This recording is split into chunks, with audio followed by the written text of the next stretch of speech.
I found out my husband was putting medication in my coffee every night for 5 years, and when I got close to discovering the truth, he almost killed me. Hi, my name is Mirabelle. I'm 71 years old, and I'm here to tell a story that completely changed my life. A story that happened when I was 34 years old, when I was still an investigative journalist, working for one of the biggest news outlets in the country. I'm someone who worked with facts, with evidence, with documentation my entire life. I don't believe in coincidences, and what happened to me for 5 years was anything but a coincidence. First of all, I wanted to ask you to like this video, because this story needs to be seen by many people. Subscribe to the Grandma's Diary channel too, because I'll continue telling real stories that happen to ordinary people like you and me. And tell me in the comments where you're watching from, what state, what country, because I love knowing that this story is reaching people from all over the world.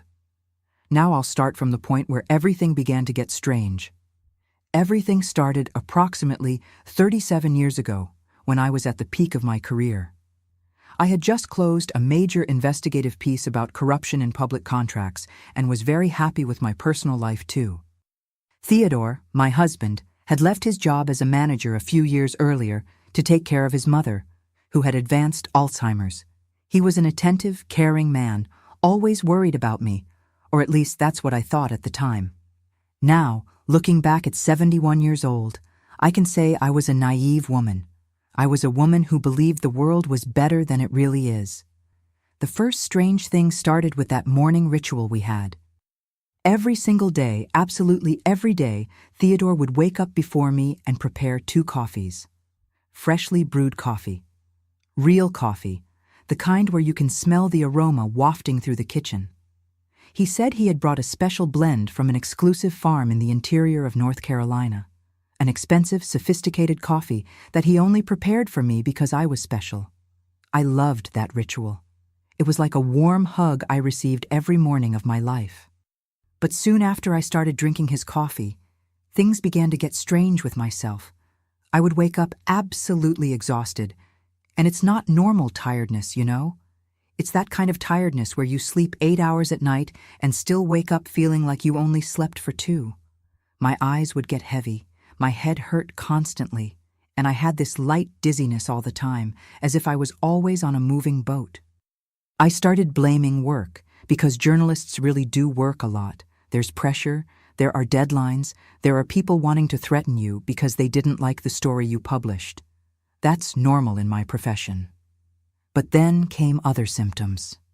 I would lose memory of things I had done. For example, I would arrive home after a day of work and couldn't remember if I had eaten anything or not. My coworker, Marcus, told me that in a meeting I had given an opinion about a subject, and 20 minutes later he asked me a question about the same thing I had talked about, and I didn't remember anything. I found that very strange at the time. My mood also changed a lot. I became a much more docile, much more passive person. Things that would previously make me furious and ready for an argument, now I would just let pass. For example, Theodore started asking me to drop some university work I was doing in a specialization course. He would say, "You already work all day, honey. Why stress yourself out even more?" And I would agree without thinking much. That wasn't me. I'm a woman who always fought for my goals. The headaches became so severe that I had to go to 3 different neurologists. All of them did MRIs, CT scans, every exam you can imagine. Nothing showed up. The doctors said it was probably anxiety, stress indeed, and prescribed me tranquilizers. I would take those tranquilizers and get even worse, much worse. Theodore, meanwhile, was perfect. He took care of me when I was unwell, brought me water, helped me lie down in bed. He would hug me and say that everything would pass, that it was just a difficult moment. And I believed him, because why wouldn't I believe him? He was my husband, the person I chose to spend the rest of my life with. But there's something important I need to tell you. During those 5 years, Theodore's mother was very sick. She had very advanced Alzheimer's, and Theodore was the one who took care of her during the day. She had many medications, many indeed, sleep medications, anxiety medications, medications to control the aggressive behaviors she had with the disease. And all those medications were kept in the kitchen cabinet, right next to where Theodore prepared my coffee. I never found that strange at the time. Why would I find it strange? Medications in a kitchen cabinet is very common in elderly people's homes. My work began to suffer. I had difficulty concentrating on my investigations. My articles came out with lower quality than they normally did. My boss started commenting that I wasn't well, that something was wrong. He even offered me a leave of absence, but Theodore advised me not to accept it, saying that in journalism a leave can cost your career.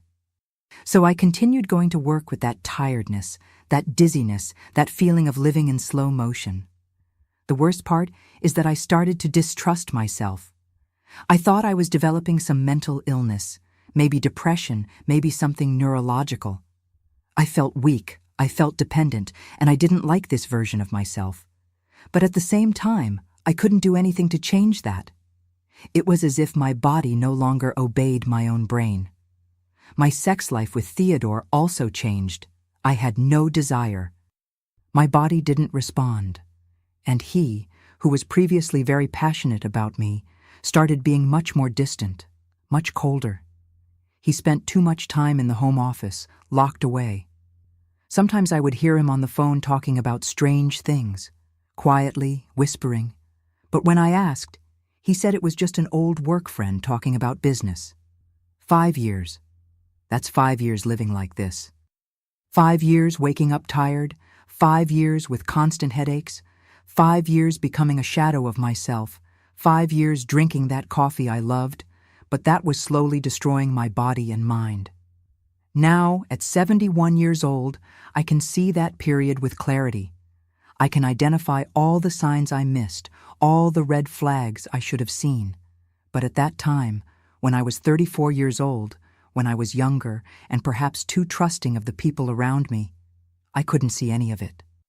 The doctor told me years later that the medications Theodore was giving me affected not only my body, but also my capacity for critical thinking, that those specific medications, when dosed chronically, cause a decrease in the ability to perceive danger, that I literally couldn't think clearly enough to distrust him, that this was part of the plan. I received a lot of guilt afterwards, a lot of self-blame for having let that happen for so long. But over time, I learned that guilt is a luxury that victims cannot afford. Guilt belongs only to the one who did evil, and the one who did evil was Theodore, no one else. And then came that day that changed everything. That day when I discovered the truth that was hidden at the bottom of a coffee cup. It was a rainy Tuesday, March 14th, 1987. I remember the exact day because there was an important meeting scheduled at the newspaper, and I was nervous because I knew my performance wasn't good. I had woken up tired, as usual, and Theodore was already in the kitchen doing that ritual we had. I could hear him moving the containers, the sound of hot water, that familiar sound that was already part of my routine since I woke up. But that morning was different. That morning I woke up with a strange sensation. It wasn't physical. It was more mental. I was lying in bed, looking at the ceiling, and suddenly I had a thought I had never had before. What if it wasn't work? What if it wasn't my health? What if it was something else? It seems crazy to think about it now, but at that moment that thought came like lightning. Today, at 71 years old, I'm able to analyze that thought as something that came from a very deep place. A place that the medications couldn't reach completely. A place that was still mine, even though I was being poisoned. My instinct was still working, even if very slowly. My body was still trying to alert me to something very wrong. I got up from bed and went to the bathroom. I looked at my face in the mirror. I was thin, very thin. My face had lost weight. My skin was pale. I didn't recognize the woman who was looking at me in that mirror. That wasn't me. I'm a woman who always took care of my appearance, who loved herself. And at that moment, I felt such deep sadness that I almost collapsed. Theodore knocked on the bathroom door and asked if I was okay. I said yes, that I was just getting ready. He replied that the coffee was ready, that he had prepared my special coffee. That word, special, started echoing in my head in a very strange way. I went downstairs and entered the kitchen. Theodore was there, facing the window, drinking his cup of coffee. He was wearing those clothes he always wore when taking care of his mother, a comfortable t-shirt and sweatpants. He gave me that smile I knew so well, that smile that said, "Good morning, my love. How are you?" I felt something strange at that moment. It wasn't logical, it wasn't rational, but I felt it. My coffee was in a white ceramic cup, that cup he had brought from a trip to Europe years ago. My coffee was steaming, smelling that aroma I knew. And his cup, that glass cup he always used, was on the kitchen table, also steaming.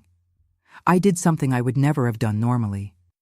I don't know if it was instinct, intuition, or that strange feeling I had, but I looked at Theodore and said, "Honey, I'm so tired of this routine. You know what? Today I want to try your coffee, the one you always drink.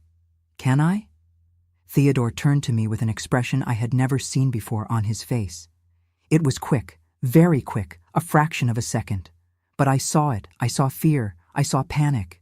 Then he disguised it and smiled, but that smile wasn't natural. He said, "My love, it's not that special. Yours is much better. You know yours is much more sophisticated," I insisted. I said I really wanted to try it, that I was tired of always drinking the same thing, that I wanted to try something new. Theodore started making excuses. He said that coffee had a very bitter taste, that it was made for his palate, that it was different. He said he had bought that coffee in a huge package and needed to use it all before the expiration date. But I insisted even more, because at that moment I realized that something very wrong was happening, and that something had to do with that coffee. I took my cup and made a motion to switch. Theodore moved fast, very fast. He extended his hand and tried to physically stop me. He said with a voice I had never heard come from him, a firmer, more aggressive voice, "Mirabelle, no, please, don't do that." At that moment, everything became clear. Everything made sense.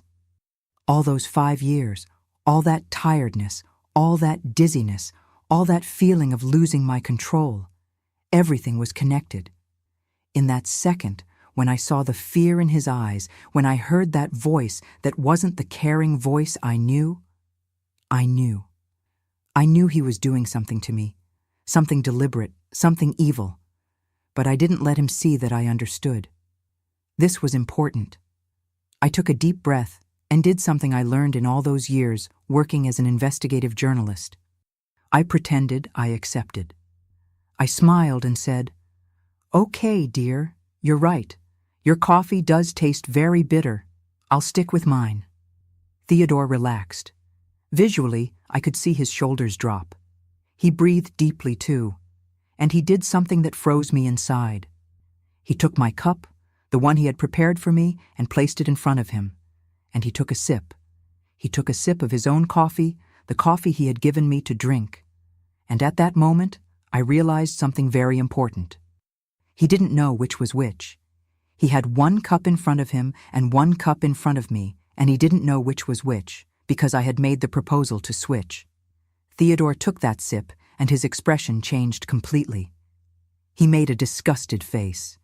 He put his hand to his mouth and almost spat. He ran to the kitchen sink and poured out the rest of that cup. He stood there holding the sink, breathing heavily. I pretended I hadn't seen anything. I took the other cup, the one that was in front of me, which I now knew was his normal coffee, and took a sip. It was completely normal coffee, with no strange taste, without that medicinal bitterness I had been drinking for 5 whole years. Theodore turned to me and asked with a voice that tried to be casual, but was trembling, "How's the coffee?" I said, "Delicious, exactly as always." And I smiled. I smiled at him while my whole body was shaking, while my heart was racing so much that I was sure he could hear it from where he was. Theodore sat down next to me. He apologized for reacting that way. He said he had a headache and that bitter coffee made his pain much worse. He hugged me and kissed my head and said he loved me. And I let him do all that while my brain was working at maximum speed. I had 5 years of life to decipher. I had to discover exactly what he was putting in that coffee. I had to understand why. And most importantly, I had to do this without him knowing that I knew. That morning, before going to work, I did something that may seem simple, but was very important. When Theodore went to check on his mother in the living room, I quickly entered the kitchen. I searched in every cabinet, every drawer, every place where he could be keeping something. And then I found it. In the cabinet above the sink, right next to the coffee, was a medication bottle. It was a prescription bottle. The name was difficult, something that started with Flurazep. I recognized that medication because my own doctor had prescribed it to me once years ago when I had insomnia.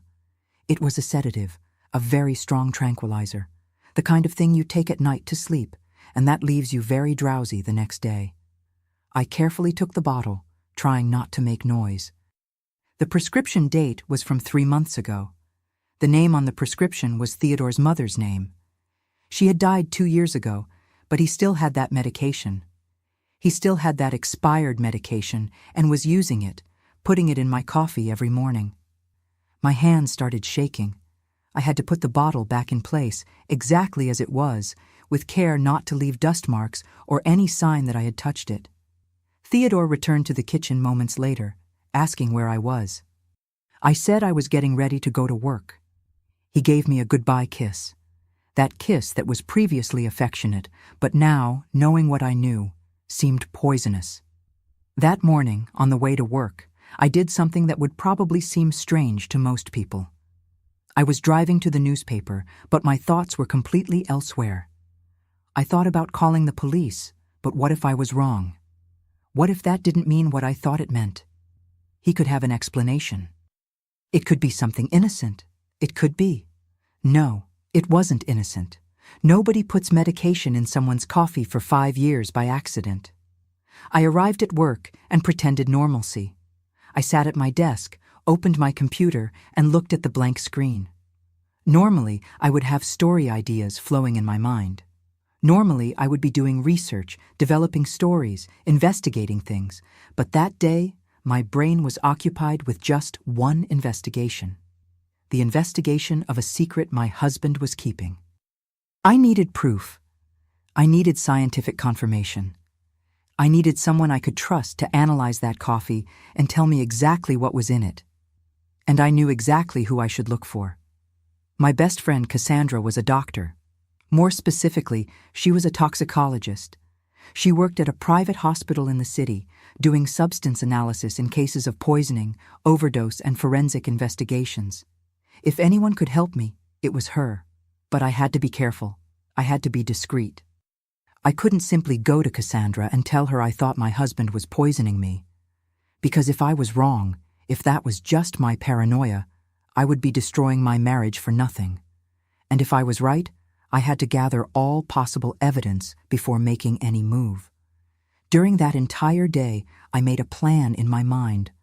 A plan that involved risk, that involved pretending for more time, but that was necessary. On the night of March 14th, when I returned home, Theodore was waiting for me at the door. He had made my favorite dish for dinner.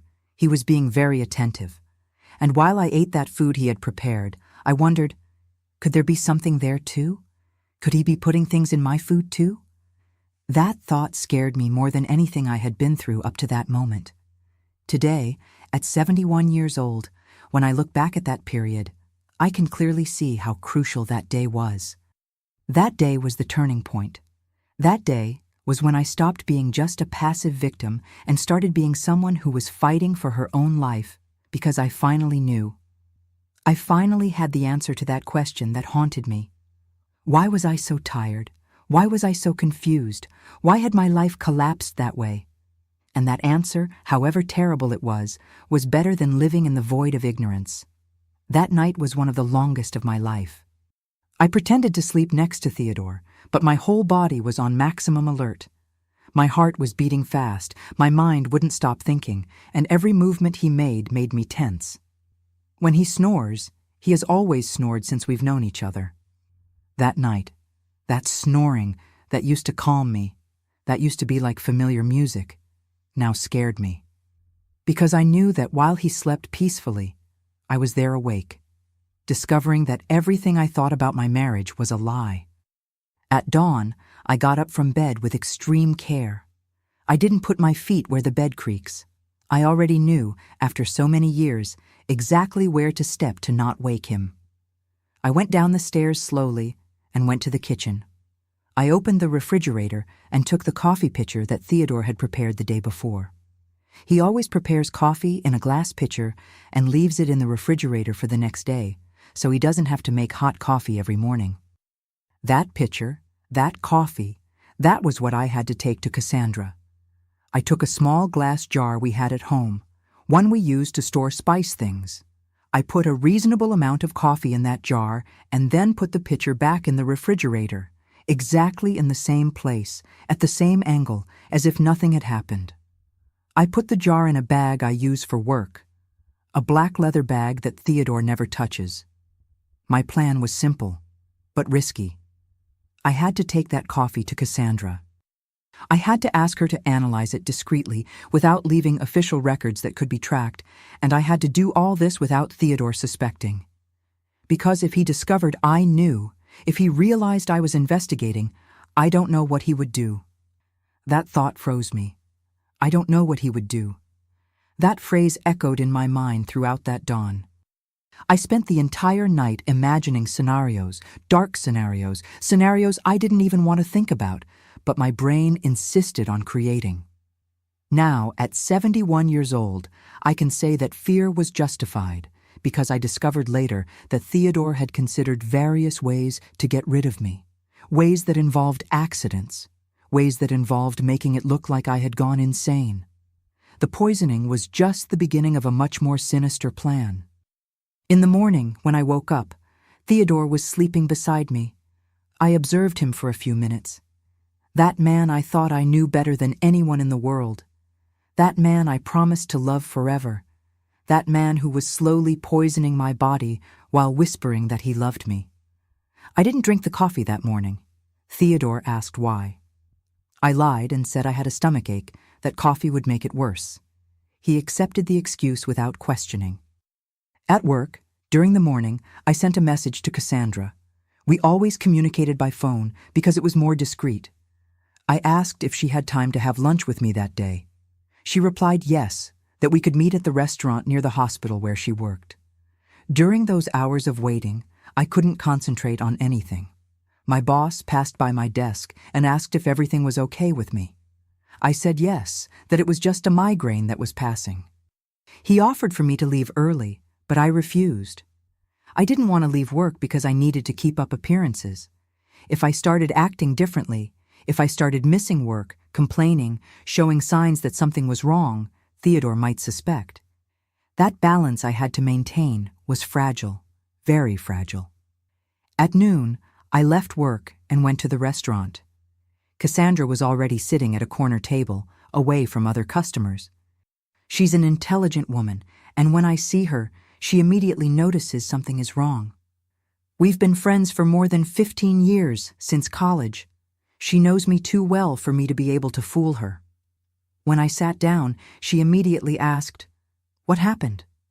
I took a deep breath, and at that moment I decided to tell her the truth. Not everything, but enough for her to understand the gravity of the situation. I said I thought something was very wrong with my coffee, that for 5 years I had been drinking coffee that left me very tired, with dizziness and constant headaches, that a few days ago I discovered that Theodore's coffee was completely different, that I didn't know what was in my coffee. But I was sure there was something there, that it could be a joke of his, could be something he didn't realize he was doing, but I needed to know. Cassandra listened to me with total attention. She asked me to tell her how I discovered that. I told her about the cup switch, about Theodore's reaction, about the medication bottle I found. When I finished telling, Cassandra was quiet for a few seconds. Then, she asked if I had the coffee with me. I took the jar from my bag and placed it on the table between us. She took the jar and observed it. She moved the coffee inside the jar, seeing the color, the consistency. Then she asked, "Are you sure you want to do this? Because once I analyze this, everything changes. You understand that?" I said yes. I said I needed to know, that I couldn't live with that doubt anymore, that I needed answers. Cassandra put the jar in her bag. She said she could do the analysis, but it had to be discreet, that she couldn't use the hospital equipment because she would have to fill out forms, documentation, everything would be recorded. But she knew a colleague, a toxicologist who had a private practice, who could do that analysis confidentially. I thanked her. I thanked her so much that I almost started crying there in that restaurant. Cassandra held my hand across the table and said everything would be okay. That whatever the result was, she was there with me. That lunch was quick. We ate little because neither of us had an appetite. When we said goodbye, Cassandra hugged me and whispered that she loved me, that she was there with me. The next 3 days were the longest of my life. 3 days of waiting, 3 days of continuing to pretend nothing had happened. 3 days of drinking coffee prepared by Theodore again, because if I stopped drinking it, he would suspect. So I drank it. I put that cup to my lips. I drank that coffee I now knew was poisoned. And I pretended everything was okay, because being certain of the truth was more important than protecting my body for a few days. Theodore continued being attentive. He continued hugging me, kissing me, whispering words of love.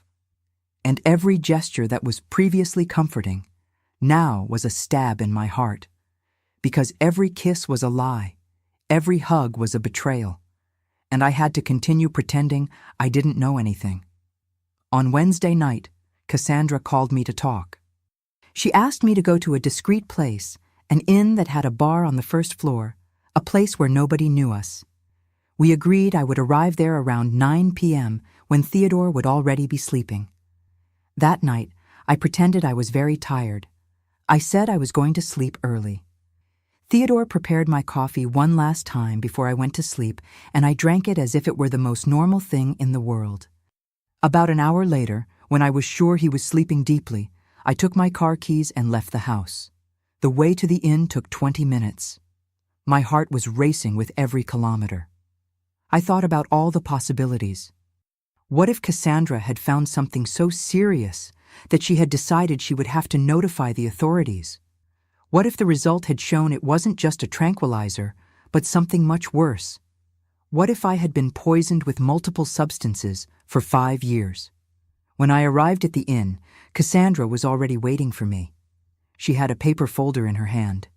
She asked us to talk in a more private place, and we went to one of the small rooms the inn had for meetings.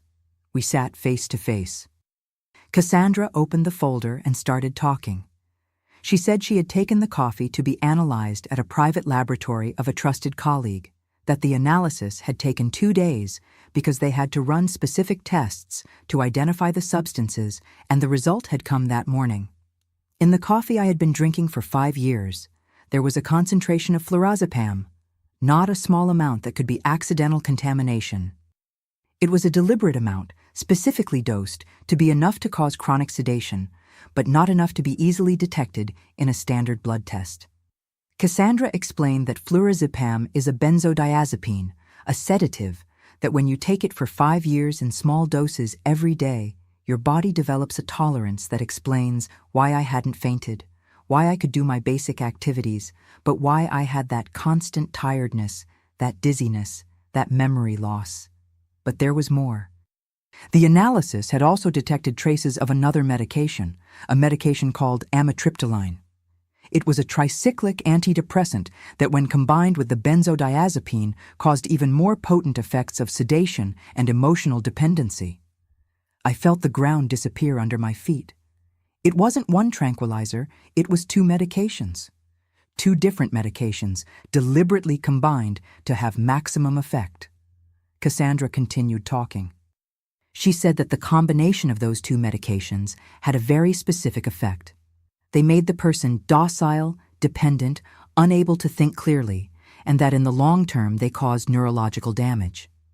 That some of the symptoms I was feeling, the memory loss, the difficulty concentrating, that could be permanent if it continued. I couldn't answer anything. I was in shock. My whole body was shaking. Cassandra took my hand and said she had one more piece of information, that she had researched the medications Theodore's mother had taken when she was alive, and that her prescription included exactly those 2 medications, that she had died 2 years ago. But Theodore still had those medications stored, and he was using exactly those medications that had been prescribed for his mother. At that moment, I realized. At that moment, everything became clear. Theodore hadn't simply thought of doing this. He had had time to think. He had had access to the medications, and, most importantly, he had had 5 years to plan this, because he started that special coffee exactly in the same period he started taking care of his mother. Cassandra asked what I was going to do. If I was going to the police, if I was going to confront Theodore, if I was going to look for a lawyer.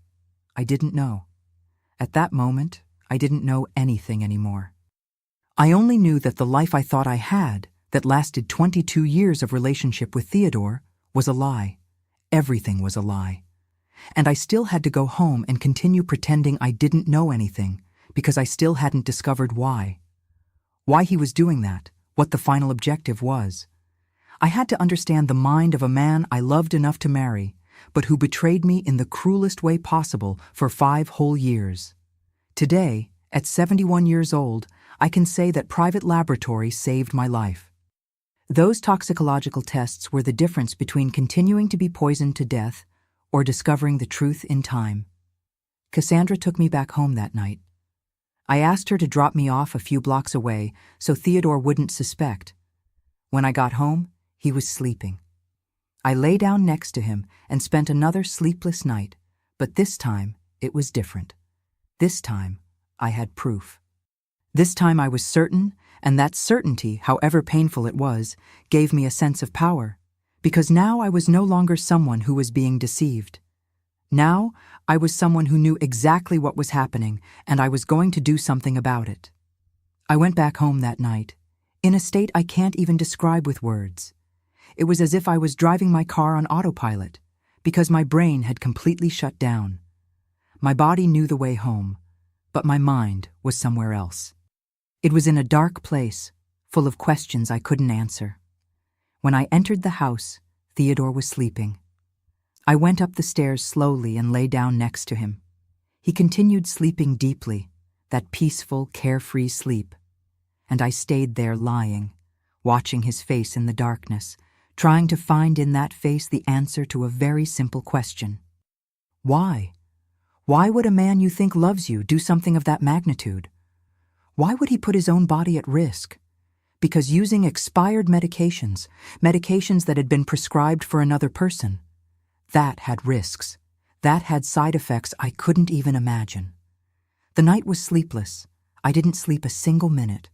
I just lay there in the dark, my brain working at 1,000 miles an hour, connecting dots that didn't make sense before. And then I started remembering things, little things I had dismissed at the time, that I had thought were normal, but now made a lot of sense. 3 years ago, Theodore had asked me to sign some documents. Documents he said were for life insurance, routine things couples did. I signed without even reading properly. I trusted him, and at that moment, lying in that bed, I wondered what the value of that insurance was, how much I was worth dead to him. 2 years ago, when Theodore's mother died, he received an inheritance. It wasn't a huge inheritance, but it was significant. Some real estate, a bank account with a considerable amount. And soon after he received that inheritance, he started talking about leaving his job as a manager. He said he wanted to take care of me, that he had had the opportunity to retire early because of the inheritance. But what if that wasn't everything? What if there was more money involved? A year ago, Theodore started spending a lot of time in the office. He said he was studying to get a certification in investment management. He spent hours there, doors closed, telling me not to bother him. But I had never seen any certification come from that. No course completion. Nothing. 6 months ago, Theodore started asking me to sign more documents. This time, documents related to our joint bank account. He said he wanted to make an international transfer, that he was thinking of investing in property in another country. Again, I signed because I was taking medications that left me unable to think clearly, because I was docile, because I was easy to manipulate. That dawn, I got up from bed without making noise. Theodore continued sleeping. I went to his office, that office that was practically sacred to him, where I rarely entered. I opened the door slowly. The room was, as always, with that smell of old wood and paper. There was a large mahogany desk, a computer, various files in cardboard folders on the shelves. I started searching. I didn't know exactly what I was looking for, but I knew there was something there, something that explained everything. In the desk drawers, I found bank statements, many statements. My eyes started following the numbers, and I noticed something very wrong. There were money transfers I hadn't authorized. International transfers to accounts in names I didn't recognize. Very large numbers, much larger than the money Theodore should have available. I searched more. In the cardboard folders, I found property documents. A house in Miami I had never seen before. An apartment in Barcelona I didn't know existed. All this in names that weren't mine or his, company names that seemed like fronts. And then I found something that made me freeze completely. It was a blue folder hidden behind other documents. Inside it, there were photos. Photos of me sleeping, photos of me drinking coffee, photos of me in various stages of intoxication, with half-closed eyes, disoriented. There were dozens of them, hundreds maybe. Each photo had a date. The date started exactly 5 years ago. Next to the photos, there was a text file, a file that had notes, dates, descriptions of how I was each day. Day 47. Increased mental confusion. Started forgetting appointments. Day 128. Evident emotional dependency. Accepted leaving specialization course without protesting. Day 243. Signed insurance documents without questioning. Day 356. Successful transfer of $50,000 to offshore account. That wasn't a relationship. It was an experiment. It was a project. I was a project. My body started shaking. My vision became blurred. I had to support myself on the desk to not fall. Today, at 71 years old, when I retell this part of the story, my body still feels that tremor. My heart still beats fast. Because discovering that you were documented as an experiment, that every moment of your physical and mental deterioration was meticulously recorded, that leaves a scar that never heals completely. Those records showed that Theodore had monitored everything. He had noted every bank transfer he made me sign. He had noted every moment my mental confusion increased. He had taken photos of me at my worst moments, as if he were collecting trophies. And then I heard a voice coming from behind me. "You shouldn't be here." Theodore's voice, calm, cold. A voice I had never heard before, or rather, I had heard it that morning when he tried to stop me from switching the cups. That voice that wasn't the caring voice I knew. I turned slowly. Theodore was at the office door wearing a gray bathrobe. His eyes had no emotion. Those eyes, I thought, carried love, that carried devotion. Those eyes now seemed empty. He entered the office and closed the door behind him. He moved slowly in my direction. I asked with a voice that wasn't mine, "Why?" Theodore took a deep breath, and at that moment he started telling a story I never expected to hear. He said that when we got married, he had a debt, a very large debt, with very dangerous people who had lent him money to invest in a business that went wrong. And those people, they wanted the money back with interest. And the interest was growing every day that passed. He said he didn't know what to do, that he was desperate. And that's when he met a man in a bar, a man who offered a solution to his problem. That man knew people who had a very lucrative scheme, a scheme that involved finding rich people with access to money, people who were vulnerable, and then transforming them into puppets. The scheme was like this. You approach the person, you conquer them, you make them fall in love with you. Then you put medications in their coffee, something that makes the person docile, dependent, unable to think clearly. And while they're in that state, you access their bank accounts, you make them transfer money, you make them sign documents, you drain them completely. And when you finish draining, when there's no more money to take, You have several options. You can simply disappear. You can make it look like the person had a mental illness. You can make it look like an accident. Theodore said all that as if he were reciting a story he had heard, not as if he were admitting he had done that to me. He continued saying that man had recruited him, that he needed to do that to pay his debt, that it was just business, that nothing was personal, that if he didn't do it the people he owed money would kill him, that they would kill me too. I asked about his mother, about that care he was always giving.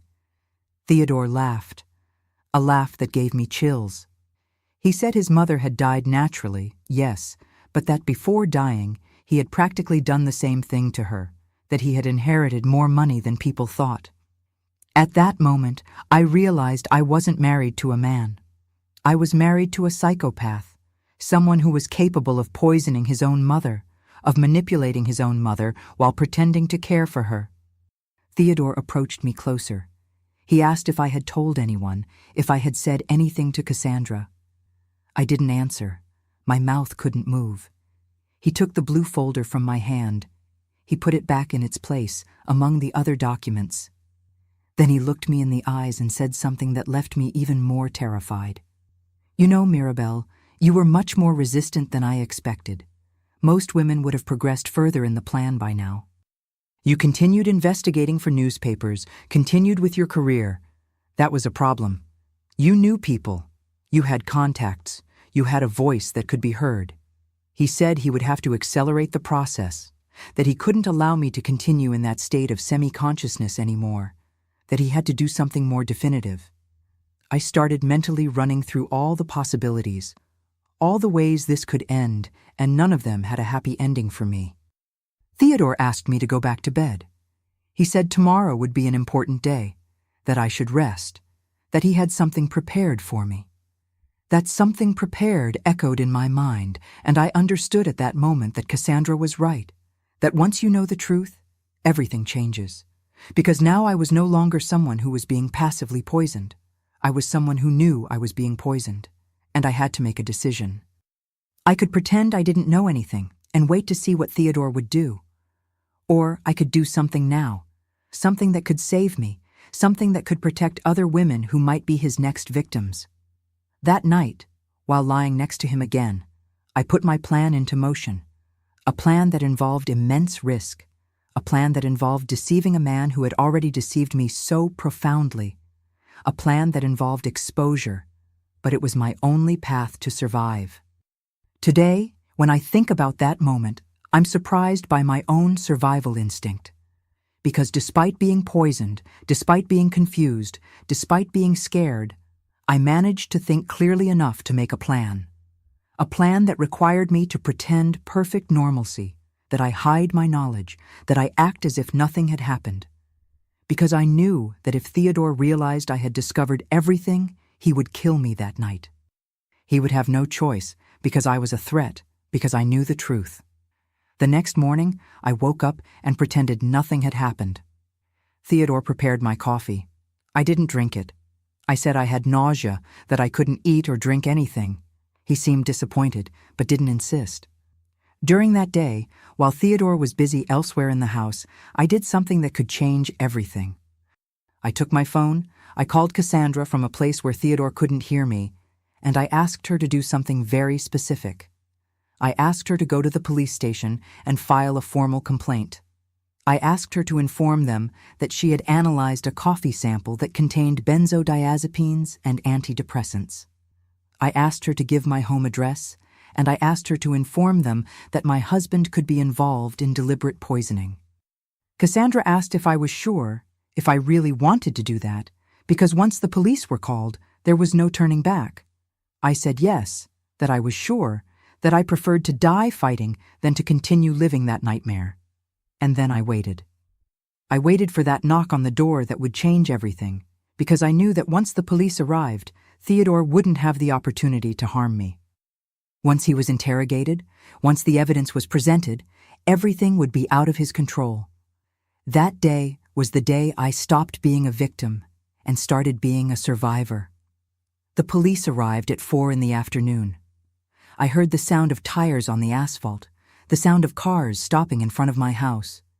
My heart started beating so fast, I thought I was going to have a heart attack at that moment. I was in the kitchen pretending I was organizing the cabinets. Theodore was in the office as always. When the knock on the door came, he ran out of the office. He asked who it was. I didn't answer. I just stood there with my hands shaking. Theodore opened the door and saw two police officers, a man and a woman, both uniformed, both with that serious expression police officers have when they're going to make an arrest. The male officer asked if he was Theodore Montero. Theodore said yes, with a voice that was already starting to tremble. The officer said he needed to accompany them to answer some questions related to possible poisoning, that he had the right to remain silent, that anything he said could be used against him in court. Theodore looked at me at that moment, and in that look, I saw everything. I saw anger. I saw panic. I saw the certainty that his plan had completely collapsed. He was arrested. They put him in one of the police cars and took him away. That night, the police returned with a search warrant. They searched the entire house, found the expired medications in the cabinet, found the bank statements in the office, found the photos, found all the documentation Theodore had kept. One of the officers, a woman called Detective Helena, sat with me and asked if I wanted to file a formal complaint, if I wanted to press charges against my husband. I said yes, that I wanted him to be held accountable for everything he had done. The detective asked how long I had been drinking that poisoned coffee. I said 5 years. The detective closed her eyes for a moment, as if that number was too much for her to process. Then she asked if there were other victims I knew, if there were other women who might be going through the same thing. I didn't know, but I had that file Theodore had kept, that file with notes and dates.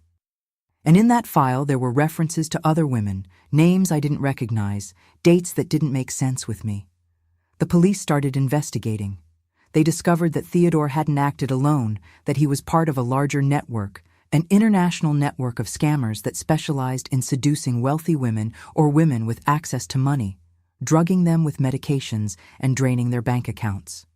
The network had cells in several countries: United States, Argentina, Spain, Portugal, Italy.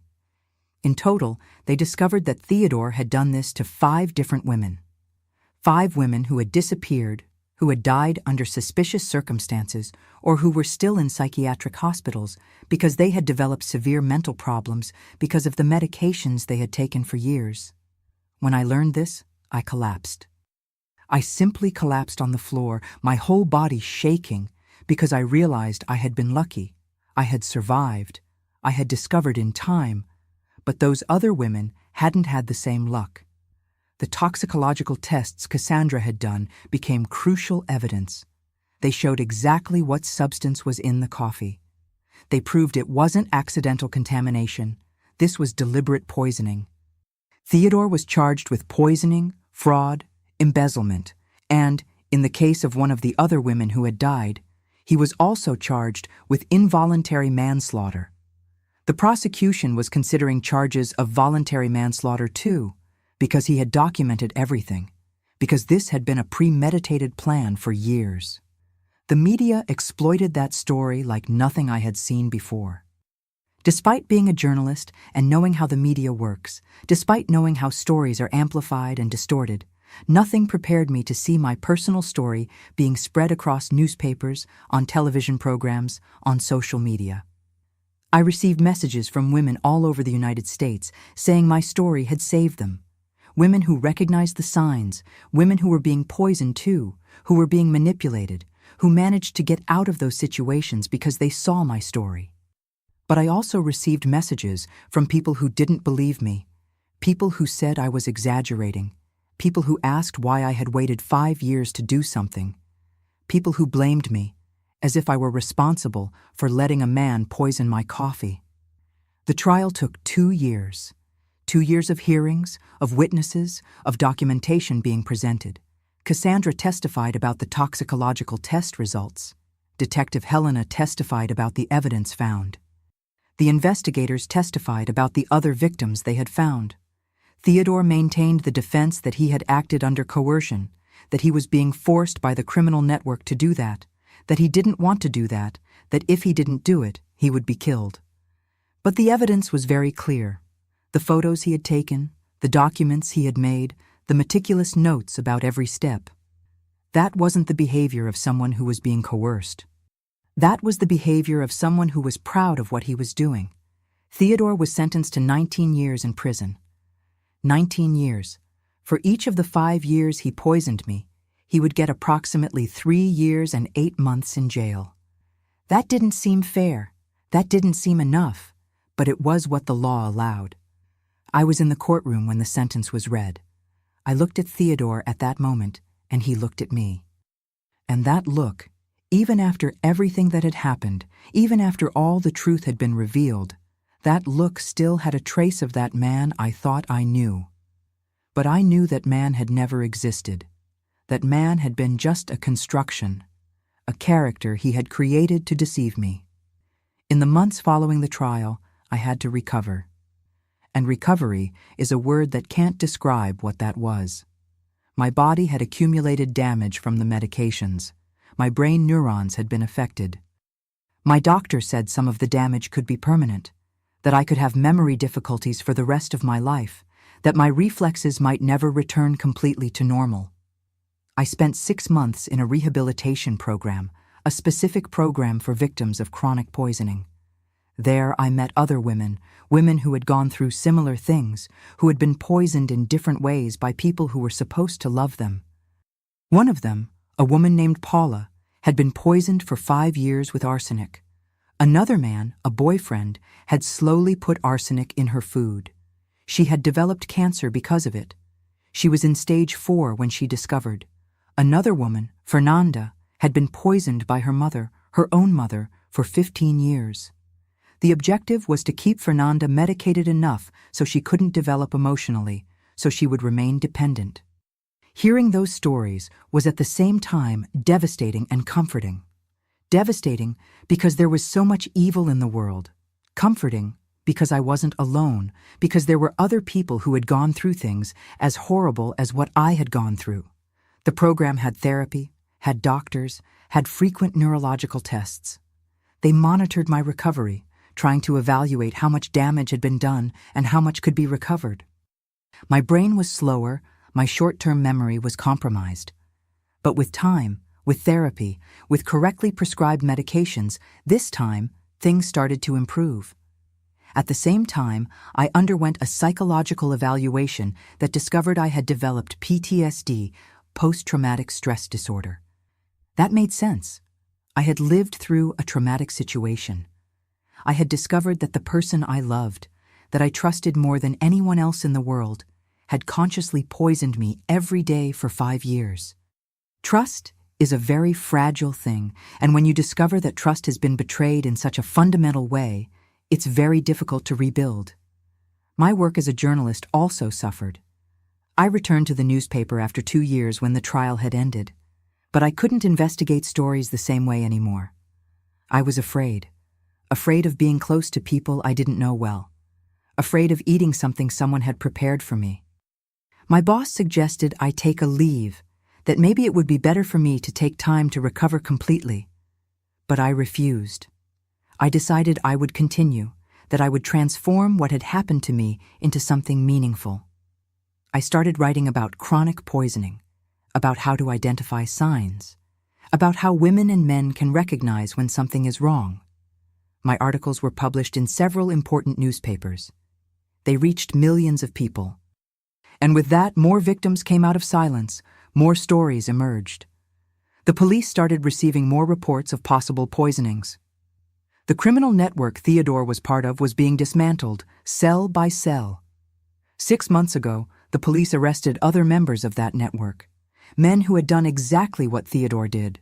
Women too, because there were women in that network.